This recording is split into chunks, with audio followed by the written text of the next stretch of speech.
এক চোখা মানুষরা বলছে বিশ্ব এগিয়ে যাচ্ছে, আর কলবের মধ্যে আল্লাহ নূরওয়ালা মানুষরা বলছে বিশ্ব এগিয়ে যাচ্ছে বাট কিয়ামতের দিকে।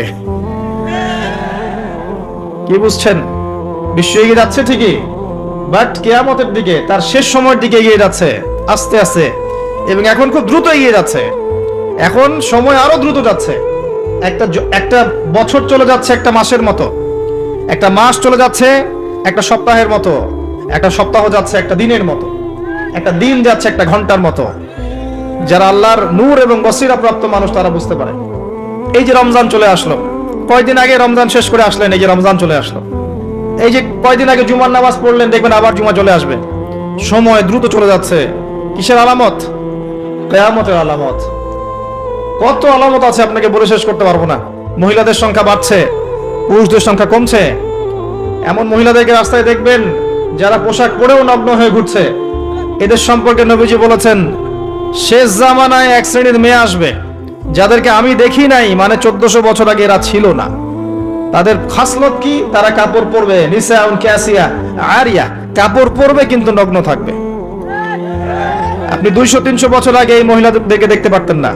লাস্ট 200-300 বছর আপনি দেখতে পারবেন, যখন থেকে পশ্চিমা বিশ্ব এই ওয়ার্ল্ডের দায়িত্ব নিয়েছে তখন থেকে।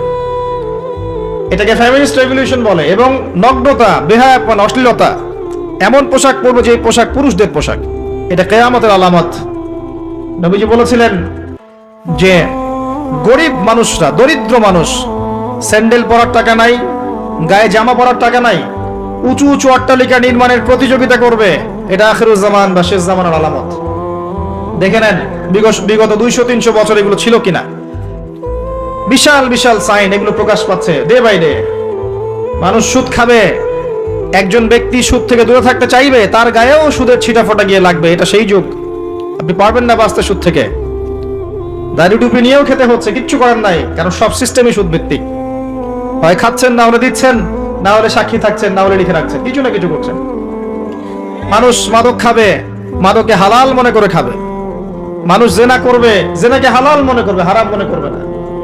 মানুষ হত্যা করবে, যাকে হত্যা করবে সে জানবে না কেন হত্যা করছি, আর যে মারা যাবে সেও বুঝবে না কি জন্য আমাকে মারলো।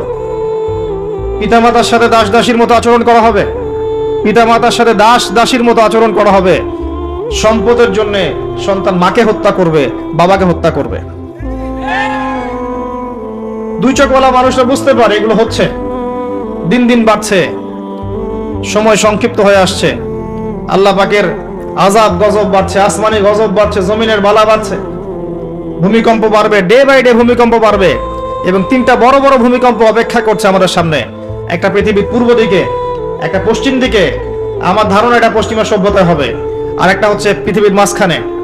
কিছু মুনাফিককে আল্লাহ পাক ধসিয়ে দিবেন আরবের মধ্যে, আর ওখানেও কিছু মুনাফিক আছে। এটা বুঝতে হলে আপনাকে জিওপলিটিক্স বুঝতে হবে। আরবি দিয়ে কথা বললেই কেউ আমিরুল মুমিনিন হয় না। আরবি দিয়ে কথা বললেই কেউ আমিরুল মুমিনিন হয় না। আব্দুল্লাহ বিন উবাইও আরবি দিয়ে কথা বলতো। তো হত্যা বাড়বে।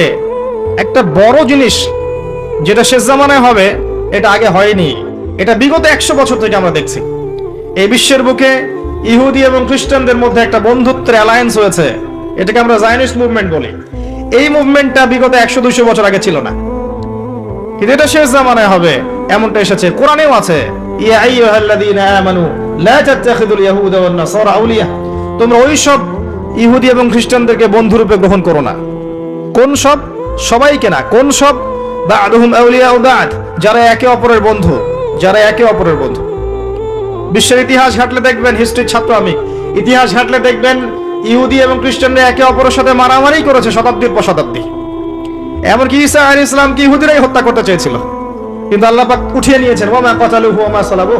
কিন্তু এখন দেখবেন ওরা বন্ধু, এখন দেখবেন ইসরায়েলের বন্ধু পশ্চিমারা। আশ্চর্য একটা বিষয়। আর কোন নিদর্শনের জন্য অপেক্ষা করছে? এগুলো আস্তে আস্তে ডে বাই ডে বাড়তে থাকবে। হারাজ বাড়বে, হারাজ মানে হত্যাকাণ্ড, প্রচুর হত্যাকাণ্ড হবে। প্রথম বিশ্বযুদ্ধে মানুষ মরেছে প্রায় 3 থেকে 4 কোটি। দ্বিতীয়টাতে মানুষ মরেছে 7 থেকে 8 কোটি। সামনে যেটা হবে, এখানে দেখবেন পৃথিবীর 3 ভাগের 1 ভাগই শেষ ইনশাআল্লাহু আযজা ওয়া জাল। এমনটাই হবে ইনশাআল্লাহু তাআলা। আমরা চাই না এমনটা হোক, কিন্তু কুদিয়াল আমর, লেখা হয়ে গেছে, এগুলো কিছু করার নাই। নবী ঈসা আলাইহিস সালাম আসার আগে পৃথিবীর অবস্থা এমন থাকবে না, পৃথিবী সংকীর্ণ হয়ে আসবে, জনসংখ্যা কমবে, প্রচুর মানুষ মহামারীতে মারা যাবে। আর মহামারীর সময় চলে যাওয়ার পরে কি আসবে সেটাও হাদিসের মধ্যে আছে, ওয়া বা'দাহু সালাওয়াতি জালাজিল, এরপরে আসবে ভূমিকম্পের বছরগুলো। মহামারীর সময়গুলো যখন চলে যাবে এরপরে আসবে ভূমিকম্পের বছরগুলো।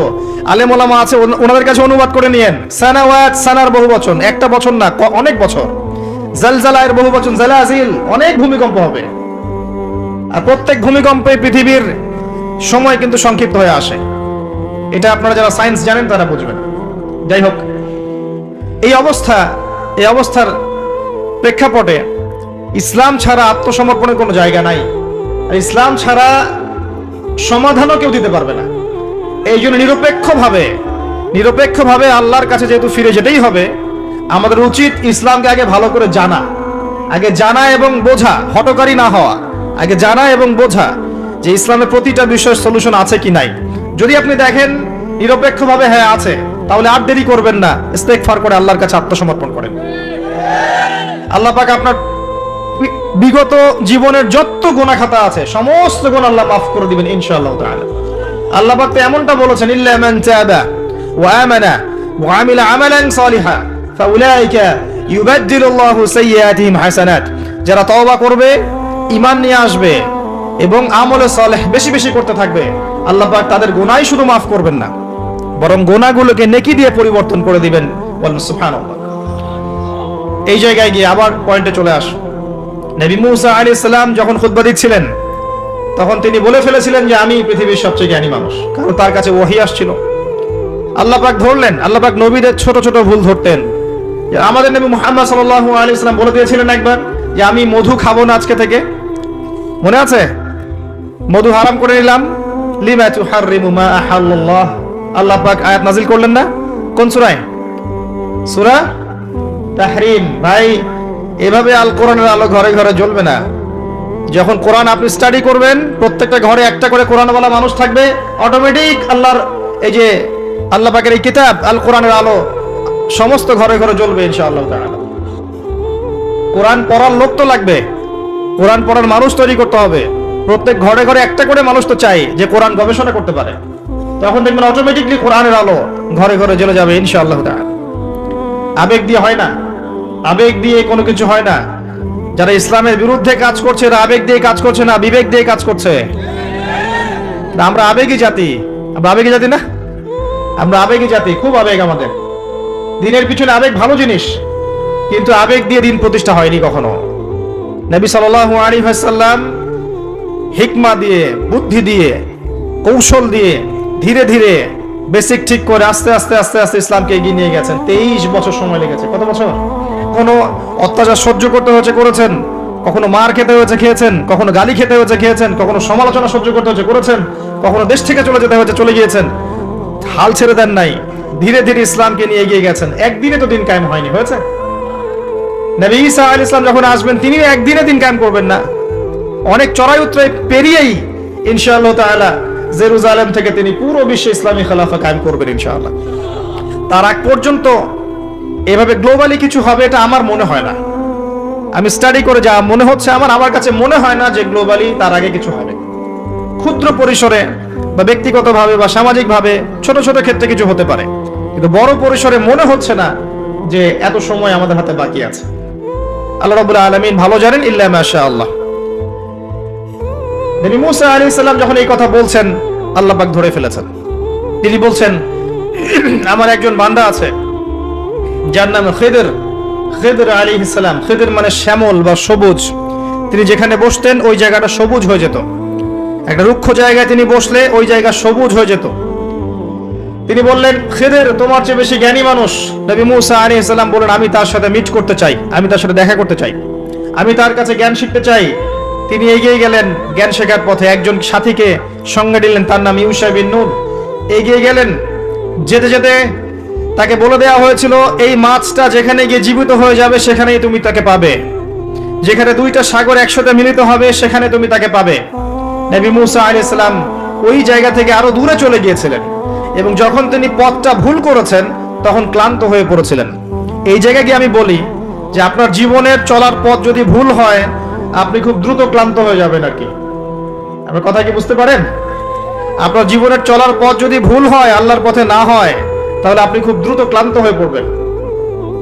নবী মুসা আলাইহিস সালাম যখন বুঝতে পারলেন পথ ভুল হয়েছে, আবার ফিরে আসলেন, এসে দেখলেন পাথরের উপরে, শিলাখণ্ডের উপরে সেই ব্যক্তি বসে আছেন, তার নাম খিদর আলাইহিস সালাম। যে পৃথিবীর সবচেয়ে জ্ঞানী মানুষ, তার চরিত্র হওয়া দরকার ওই শিলার মতো, এটার একটা নিদর্শন। তিনি পাথরের উপর বসেছিলেন। খিদর আলাইহিস সালাম, নবী মুসা আলাইহিস সালাম বললেন, আমি আপনার কাছে জ্ঞান শিখতে চাই। আমি শুনেছি আপনাকে আল্লাহর পক্ষ থেকে জ্ঞান দেওয়া হয়েছে। তিনি কিন্তু নবী নন। আমি বোঝাতে চাচ্ছি যে নবী না হয়েও জ্ঞানী হওয়া যায়, আল্লাহর পক্ষ থেকে জ্ঞান আসতে পারে যদি আপনার কলবে কি থাকে, নূর থাকে, স্বচ্ছতা থাকে, এবং আপনি বেশি বেশি আল্লাহর জিকির করেন, আল্লাহকে ডাকেন, আপনি আল্লাহর মারিফত অর্জন করতে পারেন, মনের মধ্যে হিংসা থাকে না, বিদ্বেষ থাকে না, অহংকার থাকে না, আল্লাহর নূর আসতে পারে। এই যুগেও সম্ভব ইনশাআল্লাহ তাআলা। হাল আত্তাবিউকা আলা আন তুআল্লিমানি মিম্মা উল্লিমতা রুশদা, মুসা আলাইহিস সালাম বলছেন, আমি কি আপনার সাথে সফর সঙ্গী হতে পারি, এই শর্তে যে আপনি আমাকে জ্ঞান শেখাবেন, যেই জ্ঞান আল্লাহ আপনাকে শিখিয়েছেন। এবার খিদর আলাইহিস সালাম বলছেন, ইন্নাকা লা তাস্তাতিআ মাইয়া সাবরা, তুমি তো আমার সাথে ধৈর্য ধরতে পারবে না। সুবহানাল্লাহ, একজন নবীকে বলছেন, একজন নবীকে একজন মানুষ বলছেন, তুমি তো আমার সাথে ধৈর্য ধরতে পারবে না। আপনি মনে করেন একটা স্কুলের টিচার 100টা বাচ্চাকে পড়াচ্ছেন, পরীক্ষার আগে আপনি বলে দিলেন যে 1 বছর আমি তোমাদেরকে পড়িয়েছি, তুমি অমুক আব্দুল্লাহ ফার্স্ট হতে পারো, আর তুমি আব্দুর রহমান তুমি ফার্স্ট হতে পারবে না, তুমি হবে লাস্ট। আপনার অভিজ্ঞতা, আপনি 1 বছর পড়িয়েছেন, আপনি দেখলেন রেজাল্ট ঠিক তাই হলো, আব্দুল্লাহ ফার্স্ট হয়েছে, আব্দুর রহমান লাস্ট হয়েছে। এর মানে কি এই টিচার গায়েব জানে? গায়েব জানে? তার ইলম, তার প্রজ্ঞা, তার অভিজ্ঞতা। নবী মুসা আলাইহিস সালামকে বলছেন তিনি, খিদর আলাইহিস সালাম, ইন্নাকা লান তাস্তাতিআ মাইয়া সাবরা, তুমি আমার সাথে ধৈর্য ধরতে পারবে না। মানে গল্পের শেষে আপনি গিয়ে দেখবেন তিনি আসলেই ধৈর্য ধরতে পারেন নাই।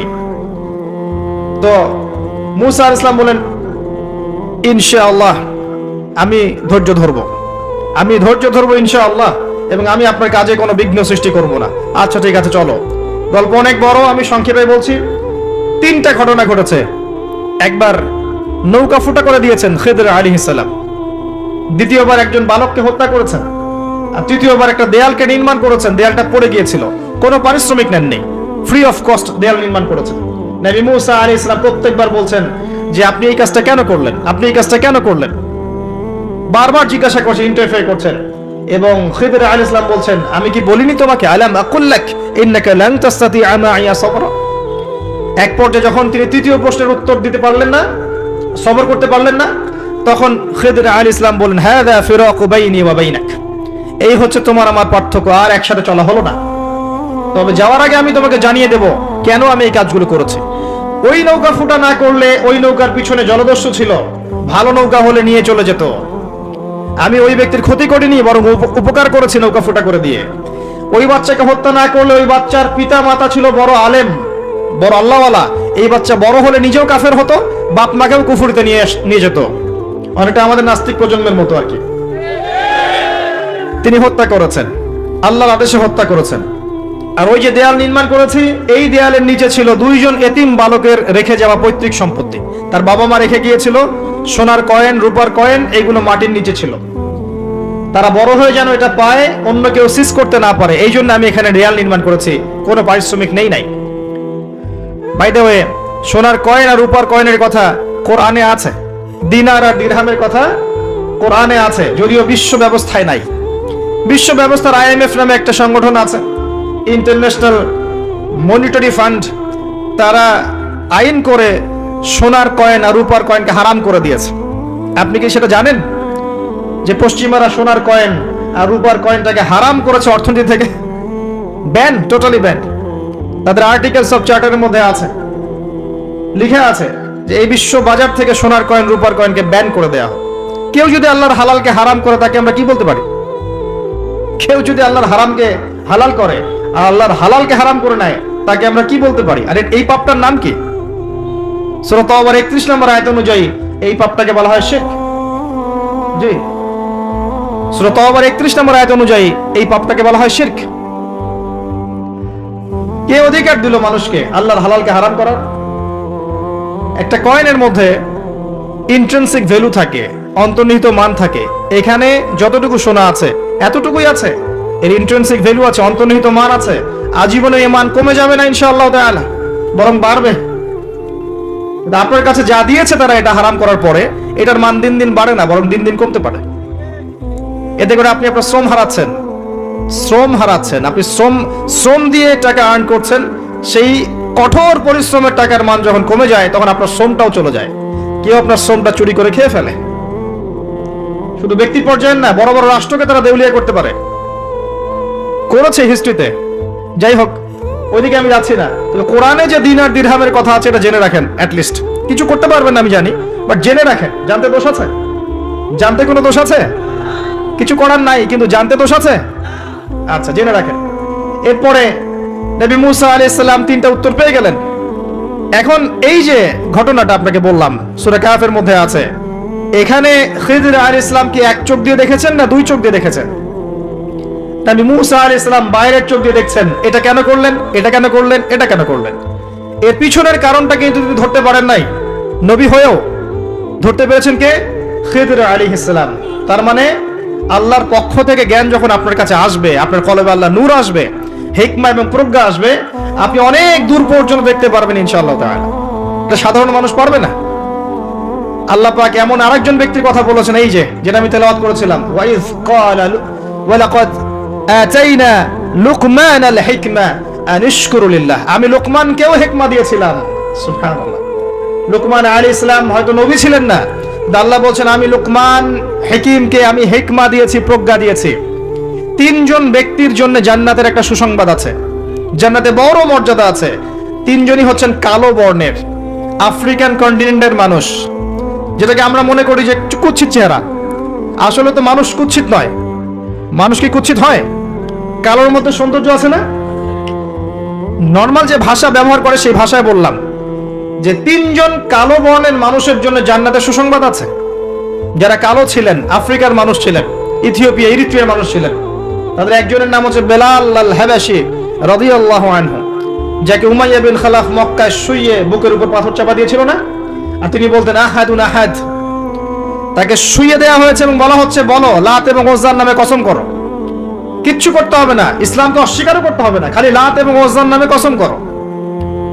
সে বলছে আহাদুন আহাদ, যিনি এক তিনি এক, যিনি এক তিনি একক। অত্যাচার করা হচ্ছে, নির্যাতন করা হচ্ছে, তিনি একটা কথাই বলছেন আহাদুন আহাদ, যিনি এক তিনি এক। আল্লাহ পাকের কাছে এত ভালো লেগেছে এই কথাটা, আল্লাহ সূরা নাজিল করেছেন কুল হুয়াল্লাহু আহাদ, বলুন তিনি আল্লাহ এক। সুবহানাল্লাহ। বেলাল রাদিয়াল্লাহু আনহুকে যেই মক্কায় নির্যাতন করা হয়েছে, ওই মক্কায় মক্কা বিজয়ের দিন তিনি কাবা ঘরের ছাদে উঠে আযান দিয়েছেন। সুবহানাল্লাহ। আল্লাহ পাক এইভাবে দিন পরিবর্তন করে দেন। আল্লাহ পাক দিন সবসময় একরকম রাখেন না। আজকে যাকে নির্যাতন করা হচ্ছে, নিপীড়ন করা হচ্ছে, যদি সে হকপন্থী হয়ে থাকে, দেখবেন আল্লাহ পাক তাকে ওই জায়গায় সম্মানিত করে দিবেন ইনশাআল্লাহ।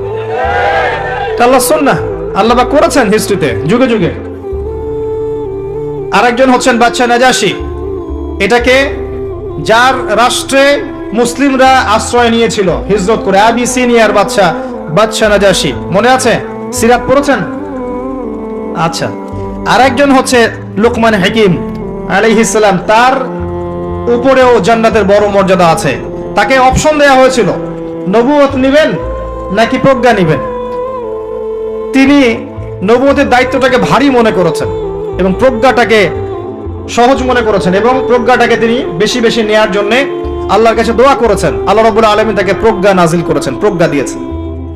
আসেন তিনি কি বলছেন এবং একজন প্রজ্ঞাবান মানুষের আচরণ কেমন হওয়া উচিত। তিনি আল্লাহ পাক বলছেন ওয়ালাকাদ আতাইনা লুকমানাল হিকমা, আমি লোকমানকে হিকমা এবং প্রজ্ঞা দিয়েছি, আমার পক্ষ থেকে জ্ঞান শিক্ষা দিয়েছি। আনিশকুরু লিল্লাহ, জ্ঞানের প্রথম কাজটা হচ্ছে হে লোকমান তুমি আল্লাহর শুকরিয়া আদায় করবে। সুবহানাল্লাহ। একজন জ্ঞানী মানুষ আল্লাহর শুকরিয়া আদায় করে। ওয়া মান ইয়াশকুর ফাইন্নামা ইয়াশকুরু লিনাফসি, যে ব্যক্তি আল্লাহর শুকরিয়া আদায় করে সে নিজের নফসের ভালোর জন্যই সেটা করে। আল্লাহ পাক অন্য আয়াতে বলেছেন লা ইন শাকারতুম লা আযীদান্নাকুম, যদি তোমরা আল্লাহর শুকরিয়া আদায় করো আমি তোমাদের প্রতি আমার নেয়ামতকে কি করব? বাড়িয়ে দেব। ওয়ালা ইন কাফারতুম, যদি তোমরা কুফরি করো ইন্না আযাবি লাশাদীদ, আমার আযাব বড়ই কঠিন, বড়ই কঠিন। আমাদের উচিত দিনে কমপক্ষে 100 বার করে হলেও আলহামদুলিল্লাহ পড়া যাবে? যে কোনো অবস্থাতে আলহামদুলিল্লাহ, আলহামদুলিল্লাহ। ভাই কেমন আছেন? আলহামদুলিল্লাহ। ভাই পরিবার কেমন আছে? আলহামদুলিল্লাহ। ভাই চাকরি কেমন আছে, চলছে কেমন? আলহামদুলিল্লাহ। ব্যবসা কেমন? আলহামদুলিল্লাহ। এটা হচ্ছে সেই বান্দা নিদর্শন যার মনের মধ্যে আল্লাহর প্রতি ভক্তি শ্রদ্ধা আছে, যার মনের মধ্যে আল্লাহর নূর আছে। তার নিদর্শন হচ্ছে সে সব সময় শুকরিয়া আদায় করবে। একটা এক্সাম্পল দিচ্ছি, দেখেন ইব্রাহিম আলাইহিস সালাম ওই প্যালেস্টাইনে থাকতেন, আর এই যে এইখানে মক্কায় তার একজন স্ত্রী হাজারা আলাইহিস সালাম, ওইখানে একজন স্ত্রী সারা আলাইহিস সালাম। মনে আছে ঘটনা? আচ্ছা, তিনি আসলেন বাসায়, দরজা নক করছেন যে বাসায় কে আছে? দরজার পিছন থেকে বলা হচ্ছে যে আমি। তিনি বলছেন ইসমাইল কোথায়? তখন আওয়াজ আসছে ইসমাইল শিকার করতে গেছে। তারপরে তাকে বলা হচ্ছে তোমরা কেমন আছো, স্বামী স্ত্রী তোমরা কেমন আছো? তো স্ত্রী জবাব দিচ্ছে আমরা ভালো নাই, আমাদের ঘরে অনেক অভাব, আমাদের অনেকের স্ত্রীর মতো। আছে না এরকম? সারা জীবন করে যাবেন, একটা কথাই শুনবেন শেষ বয়সে গিয়ে, জীবনে কিছুই পাইলাম না তোমার কাছে। নিজের মাথার ঘাম পায়ে ফেলে করতেই থাকবেন, করতেই থাকবেন, করতেই থাকবেন, করতেই থাকবেন, কিন্তু আপনি শুনতেই থাকবেন, শুনতেই থাকবেন, কিছুই করলাম না, কিছুই পাইলাম না, কিছুই পাইলাম না। অমুক ভাবি কত ভালো আছে, অমুক কত ভালো আছে, অমুকের এত আছে, অমুকের তত আছে। সুবহানাল্লাহ। এটা আমাদেরই দোষ। কারণ বিয়ে করার সময় যারা দিনদারিতা না দেখে শ্বশুরের সম্পত্তি দেখবেন, সৌন্দর্যকে বেশি প্রাধান্য দিবেন, নিজের হারাম প্রেমকে বেশি প্রাধান্য দিবেন, নিজের ওই বংশমর্যাদা ইত্যাদি ইত্যাদিকে বেশি প্রাধান্য দিবেন, তখন তো আফসোস করতেই হবে, কিছু করার নেই। এই জন্যই তো নবী সাল্লাল্লাহু আলাইহি ওয়াসাল্লাম বলেছেন যে দিনদার স্ত্রীদেরকে দেখে বিয়ে করো, যার মধ্যে দিনের বুঝ আছে, জ্ঞান আছে, একে দেখে বিয়ে করো। তবে এখানে একটা বিষয় আপনাকে সতর্ক করতে চাই যে প্রত্যেকটা বোরখার পিছনেই সঠিক দিনদারিতা থাকে না। অতএব এটা দেখেও ধোঁকা খাওয়ার কিছু নাই। দিনদারিতা আল্লাহর সাথে বান্দার মনের ব্যাপার। দিনের বেসিক কিছু প্রশ্নের মাধ্যমে আপনি তার উত্তর পেতে পারেন, দিনের বেসিক কিছু বুঝ আচরণ দেখে আপনি তার উত্তর পেতে পারেন, তার তাকওয়া দেখে আপনি উত্তর পেতে পারেন। একজন আমিরুল মুমিনিন খলিফা, তিনি রাত্রেবেলা জনগণের অভাব অনটন দেখেন। একদিন দেখতে দেখতে রাতে ক্লান্ত হয়ে পড়লেন, একটা দেয়ালের আড়ালে তিনি দাঁড়িয়ে বিশ্রাম নিচ্ছেন, বসে পড়েছেন। দেয়ালের পিছন থেকে তিনি আওয়াজ শুনছেন, মা আর মেয়ে কথাবার্তা বলছে। মা বলছে দুধে পানি মিশাও, আর মেয়ে বলছে যে ইত্তাকিল্লাহ, হে মা আল্লাহকে ভয় করো। তার মা বলছে এখানে তো ওমর নাই, ওমরের প্রশাসন নাই, ভয়ের কি আছে, মিশাও পানি মিশাও। তখন এই মেয়ে বলছে ওমর নাই তো কি হয়েছে, ওমর রব আল্লাহ তো জীবিত আছেন, তিনি দেখছেন। ওমর রাদিয়াল্লাহু আনহু পরের দিন ওই বাড়িটা মার্ক করে রাখলেন। রাত্রেবেলা পরের দিন তার ছেলেকে নিয়ে আসছেন এই বাসায়, এসে মেয়ে দেখাচ্ছেন, এই মেয়ে পছন্দ হয় কিনা দেখো। মেয়ে পছন্দ হয়ে গেছে। আমিরুল মুমিনিনের মানে রাষ্ট্রপ্রধানের ছেলের সাথে এই মেয়ের বিয়ে হয়ে গেল। দুধওয়ালি, দুধ ধোয়াচ্ছেন যেই মেয়ে, কি দেখে বিয়ে দিলেন? সৌন্দর্য দেখে? বংশমর্যাদা? শ্বশুরের টাকা? যৌতুক? এই কাজ যদি আমরা করতে না পারি, সংসারে শান্তি আসবে না, তখন কিছু করার থাকবে না ভাই। কারণ এই ফিতনায় একবার ঢুকে গেলে জীবনটা ম্যাসাকার। এগুলো ডিল করতেই দিন দিন অনেক চলে যাবে। দিনের ফিকির পরে দেখবেন পরিবার সামলাতেই সময় শেষ, দিন শেষ। মানসিকভাবে যদি আপনি ফ্রেশ না থাকেন, ভালো না থাকেন, সাউন্ড না থাকেন, আপনি দিনের জন্য কিন্তু কিছু করতে পারবেন না। আর পরিবারে যদি নেককার স্ত্রী না থাকে, আপনি মানসিকভাবে ভালো থাকবেন না, ভালো থাকবেন না। এটা প্র্যাকটিক্যাল কথা। তো ওই যে স্ত্রী বলছে আমরা ভালো নাই, ইসমাইল শিকার করতে গেছে, আমরা ভালো নাই, একবেলা খাই একবেলা খেতে পারি না, ভালো নাই। ইব্রাহিম আলাইহিস সালাম বলছেন ঠিক আছে, ইসমাইল বাসায় আসলে ওকে বলো যে তার বাবা এসেছিল, আর তাকে বলো যে ঘরের চৌকাঠটা যেন পরিবর্তন করে। কথা কি বুঝতে পারছেন? ইসমাইল আলাইহিস সালাম আসলেন, একজন বৃদ্ধা লোক এসেছিল বাসায়, তোমার বাবা পরিচয় দিয়েছে। কি বলেছে? বলেছে যে ঘরের দরজা যেন পরিবর্তন করি। তখন তিনি বলছেন তুমি কি এমন বলেছিলে যার কারণে এই কথাটা বলেছে? তো তিনি বলছেন আমি বলেছি আমরা ভালো নাই, আমরা অভাবে আছি, তুমি শিকারে গেছো ইত্যাদি। তখন তিনি বলছেন তুমি ভুল করেছো, তিনি আমার বাবা ছিলেন, তিনি একজন নবী, তিনি ইনডাইরেক্টলি আমাকে বলেছেন আমি যেন তোমাকে তালাক দেই। এক কথায় তালাক হতে পারে? দিনদারিতা না থাকলে তালাক দেওয়া যায়? যদি ধৈর্য ধরতে ধরতে ধরতে ধরতে আপনি অতিষ্ঠ হয়ে যান, দিনের ব্যাপারে আর কম্প্রোমাইজ করতে পারেন না, সেক্ষেত্রে তালাক একটা অপশন আছে। এটা খারাপ নয়, যদিও এটা মন্দের ভালো একটা অপশন, কিন্তু সবর করতে উৎসাহিত করা হয়েছে। সবর করতে করতে করতে করতে যদি ভিতরটা পরিবর্তন না হয়, এরকম আল্লাহর প্রতি অকৃতজ্ঞ মানুষকে নিয়ে আপনি সারা জীবন চলতে পারবেন না। দিনের পথে চলতে গিয়ে যারা প্রতিবন্ধকতা স্বীকার করে, তাদেরকে নিয়ে আপনি আল্লাহর পথে দাওয়াত এবং মুজাহাদার মেহনত করতে পারবেন না। এই জায়গায় গিয়ে অনেক সময় এক্সট্রিম ডিসিশন নিতে হতে পারে। এটা ইসলাম কিন্তু অপশন রেখেছে আপনার জন্য, আমি উৎসাহিত করছি না, অপশন রেখেছে। এরপরে আবার তিনি আসলেন অনেক বছর পর, এসে আবার নক করলেন যে আসসালামু আলাইকুম। ওয়ালাইকুম সালাম। ইসমাইল কোথায়? স্বীকার করতে গেছে। তোমরা কেমন আছো? আলহামদুলিল্লাহ, আমরা অনেক ভালো আছি। ঠিক আছে, ইসমাইল বাসায় আসলে তাকে বলো ঘরের চৌকাঠটা যেন যত্ন করে, আদর করে, মহব্বত করে রাখে। কথা বুঝতে পারছেন? এবার ইসমাইল আলাইহিস সালাম আসলেন বাসায়, তার স্ত্রী জিজ্ঞাসা করছে, একজন বৃদ্ধা এসেছিলেন, তোমার বাবা পরিচয় দিয়েছেন, কি বলেছে আমি যেন ঘরের চৌকাঠটা তুমি যেন অটুট রাখো, বহাল রাখো। তুমি কি বলেছো? আমি বলেছি আমরা অনেক ভালো আছি। তখন তিনি বলছেন, আমার বাবা তোমাকে অনেক পছন্দ করেছেন এবং তোমাকে নিয়ে আমাকে সংসার করতে বলেছেন।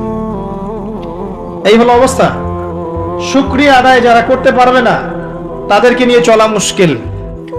লুকমান হাকিম, যাকে প্রজ্ঞা দেয়া হয়েছে, তাকেও আল্লাহ পাক আদেশ করছেন তুমি আল্লাহর শুকরিয়া আদায় করো। যে ব্যক্তি আল্লাহর শুকরিয়া আদায় করে, কৃতজ্ঞতা প্রকাশ করে, যে কোনো হালতেই বলতে পারে আল্লাহ আলহামদুলিল্লাহ আমি ভালো আছি। এবং আল্লাহ রাসূল সাল্লাল্লাহু আলাইহি ওয়াসাল্লাম বলেছেন, কখনো উঁচু স্তরের লোকদের দিকে তাকাবে না। যার উঁচু বাড়ি আছে, তোমার চেয়ে উঁচু বাড়ি আছে, তোমার চেয়ে বড় গাড়ি আছে, তোমার চেয়ে বেশি টাকা আর্ন করে, ওদের দিকে দেখবে না, ওদের দিকে চোখ দিও না। বরং তোমার চেয়ে নিচে যারা আছে, দরিদ্র যারা, তোমার চেয়ে যারা দরিদ্র, ওদের দিকে তাকাও। তাহলে তুমি আল্লাহর নিয়ামতের শুকরিয়া আদায় করতে পারবে ইনশাআল্লাহ। আমরা যদি হসপিটালে যাই, শুকরিয়া আদায় করতে পারবো না? যে এই যে হাজার হাজার মানুষ শুয়ে আছে, কারো ক্যান্সার, কারো ডায়াবেটিস, কারো অমুক, কারো তমুক, কারো অ্যাক্সিডেন্ট, কারো এইটা সেইটা, কারো ব্রেন টিউমার, কারো হার্টের সমস্যা, কত সমস্যা। কেউ হাঁটতে পারে না, কেউ বসতে পারে না, কেউ শুইতে পারে না, কেউ শুইলে ঘুমাতে পারে না। আমরা ভালো আছি না? আলহামদুলিল্লাহ, কৃতজ্ঞতা। যখন আপনি আপনার চেয়ে বিপন্ন কোনো মানুষকে দেখবেন, দেখে যদি এই দোয়াটা পড়েন, আলহামদুলিল্লাহিল্লাযী আফানি মিম্মা ইবতালাকা বিহি ওয়া ফাদ্দালানি আলা কাসীরিন মিম্মান খালাকা তাফদীলা। আল্লাহর শুকরিয়া আদায় করছি যে আল্লাহ তোমাকে যে বিষয় দিয়ে পরীক্ষা করেছেন, আমাকে তার থেকে নিরাপদ রেখেছেন, এবং হাজার মানুষের চাইতে আল্লাহ পাক আমাকে উত্তম জায়গায় রেখেছেন, ভালো রেখেছেন। এই দোয়াটা যে ব্যক্তি পড়বে, ওই বিপদ তাকে স্পর্শ করবে না ইনশাআল্লাহ। এভাবে আপনি আল্লাহর শুকরিয়া আদায় করতে পারেন। আর আল্লাহ পাকের শুকরিয়া আদায় করার সবচাইতে বড় নিদর্শন হচ্ছে আপনি আল্লাহর আদেশ নিষেধ মেনে চলছেন কিনা। যে ব্যক্তি আল্লাহর আদেশ এবং নিষেধকে মেনে চলছে, এই ব্যক্তি প্রকৃতপক্ষে আল্লাহর শুকরিয়া আদায় করছে, তাই নয় কি? খালি মুখে যদি বলি আমি আল্লাহর শুকরিয়া আদায় করি, নামাজ নাই, সওম নাই, যাকাত নাই, কিচ্ছু নাই, মুখে মুখে বলছি আমি আল্লাহকে অনেক ভালোবাসি, এই ভালোবাসার দাম আছে? আল্লাহ পাক কি বলেছেন? যে তোমরা যদি আল্লাহর ভালোবাসা পেতে চাও, কুল ইন কুনতুম তুহিব্বুনাল্লাহ ফাত্তাবিউনি, আমার অনুসরণ করো। কার অনুসরণ? মুহাম্মদ সাল্লাল্লাহু আলাইহি ওয়াসাল্লামের অনুসরণ করো, তার সুন্নাহ মাফিক জীবন করো। ইনশাআল্লাহ আল্লাহ পাক তোমাদেরকে মাফ করে দিবেন, আল্লাহ তোমাদেরকে ভালোবাসবেন ইনশাআল্লাহ।